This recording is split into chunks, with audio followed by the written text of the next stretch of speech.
खेसारी लाल यादव जी के कमरिया गाना के वीडियो के बारे में जानेंगे।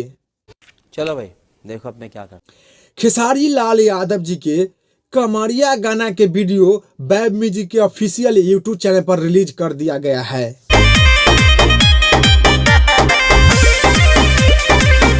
कमरिया गाना के गाए हैं खेसारी लाल यादव जी और नेहा राज।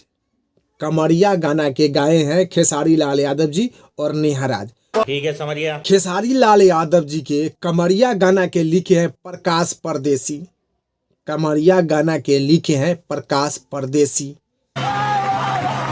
खेसारी लाल यादव जी के कमरिया गाना के कहानी पति और पत्नी पर बा। बहुत ही अच्छा, बहुत ही बेहतरीन कहानी बा।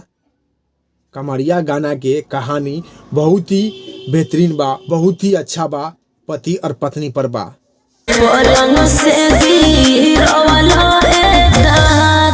कमरिया गाना के वीडियो शूटिंग बहुत ही अच्छा, बहुत ही बेहतरीन से किया गया है। कमरिया गाना के वीडियो क्वालिटी के बात करें तो वीडियो क्वालिटी A1 बा।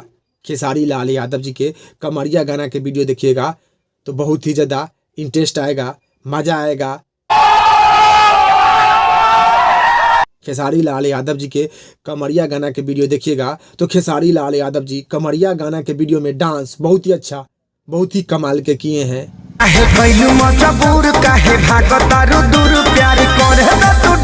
खेसारी लाल यादव जी के कमरिया गाना के वीडियो के 10 में से 10 नंबर दिया जाता है। कमरिया गाना के वीडियो में खेसारी लाल यादव जी डांस बहुत ही अच्छा, बहुत ही बेहतरीन किए हैं। कमरिया गाना के कहानी भी बहुत ही अच्छा, बहुत ही बेहतरीन बा, पति और पत्नी पर बा।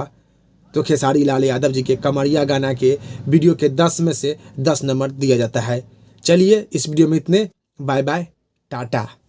By bye, tata, goodbye, Gaya.